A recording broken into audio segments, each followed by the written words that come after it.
Oi, gente! Hoje a gente vai dar continuidade à nossa série Eco-Inovando, no segundo episódio, Desafios da Eco-Inovação.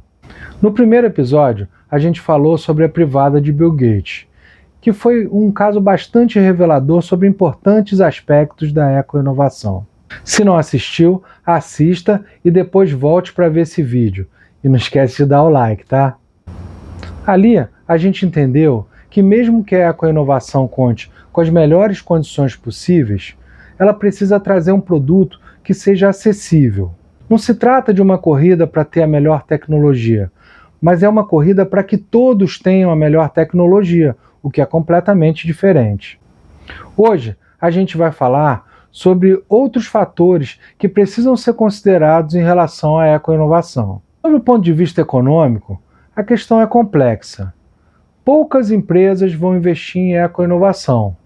Algumas empresas vão investir em eco-inovação como seu negócio, ou seja, vão gerar uma eco-inovação e vão ter interesse em, posteriormente, negociar essa eco-inovação.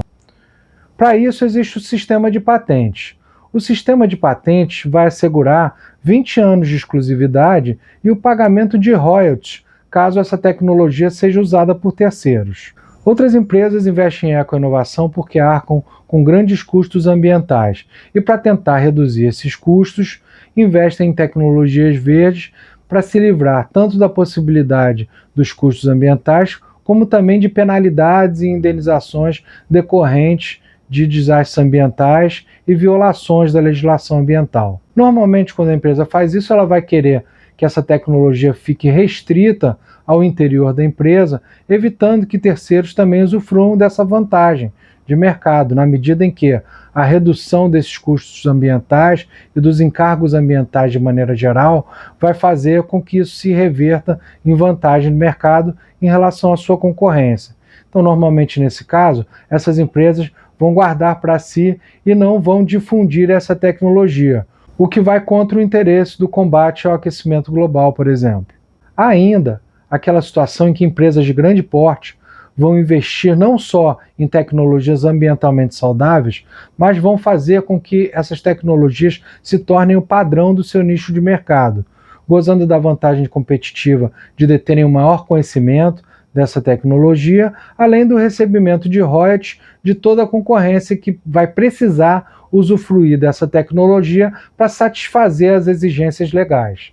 Além disso, a gente tem que pensar que as tecnologias verdes não surgem de maneira igual pelo mundo.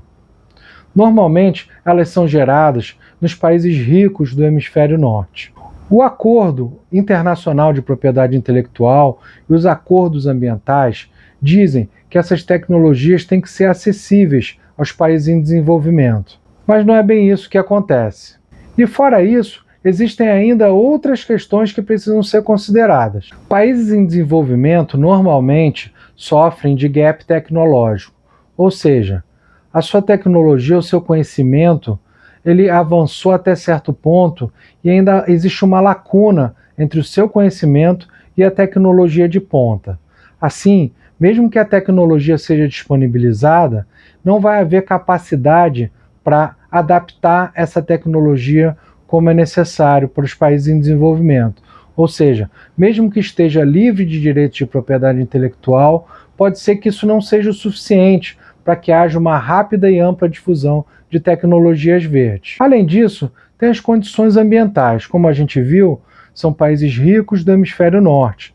Então, no hemisfério sul, você vai ter outro clima, outra vegetação, outros fatores ambientais, e tudo isso pode influenciar na adoção de tecnologias oriundas de países do hemisfério norte.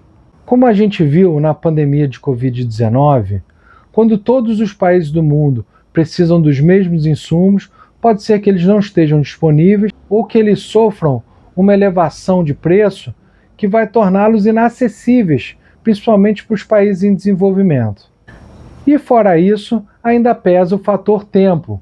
Temos um prazo relativamente curto para implementar as mudanças necessárias para que o planeta não atinja o ponto de reversibilidade climática. Um dos caminhos para vencer todos esses desafios é a valorização dos conhecimentos tradicionais. Como diz o ativista Ailton Krenak, o futuro é ancestral. E, de fato, os povos indígenas e comunidades tradicionais possuem conhecimentos muito sofisticados do ponto de vista ecológico. Isso se dá em razão do seu estilo de vida, intimamente relacionado ao meio ambiente. Além disso, esses conhecimentos já foram experimentados ao longo de séculos. Esses povos têm a capacidade e a resiliência de se adaptar a diversas mudanças climáticas que ocorreram ao longo de sua história. E por isso são conhecimentos sedimentados, seguros e que já são adaptados à realidade local. A valorização, a adoção e a ampla difusão desses conhecimentos tem a capacidade de estabelecer um novo jeito de fazer as coisas que nos permitirá satisfazer as nossas necessidades atuais sem comprometer as necessidades futuras das próximas gerações. Um dos exemplos disso é em Biratanha. Ela possui essas ranhuras no seu tronco que permitem saber quando vai chover e quando não vai chover, o que é extremamente importante para quem vive da terra. Os vazanteiros possuem a capacidade de fazer um cultivo agrícola de acordo com a movimentação do Rio São Francisco. Isso seria muito interessante se a gente pensar que inundações e catástrofes dessa natureza já estão no roteiro dos nossos próximos anos. O manejo do fogo realizado pelo povo Chavante mudou o paradigma de manejo do fogo na sua região e conseguiu exterminar com o problema de incêndios descontrolados ocasionados pela política de fogo zero. Os apanhadores de flores sempre vivas tiveram o valor de suas práticas reconhecido pela ONU, por meio da Organização das Nações Unidas para a Alimentação e Agricultura, passando a integrar o grupo de sistemas importantes do patrimônio agrícola mundial. Este reconhecimento se deu em razão de suas práticas combinarem preservação da biodiversidade, ecossistemas resilientes, conhecimento tradicional e herança cultural identitária. Bom, gente, por hoje é só. No próximo episódio nós vamos falar sobre patentes verdes. Não percam. Países em desenvolvimento... O patrimônio... Passando... Ai, caralho. Investe em... Sem olho de maluco, merda.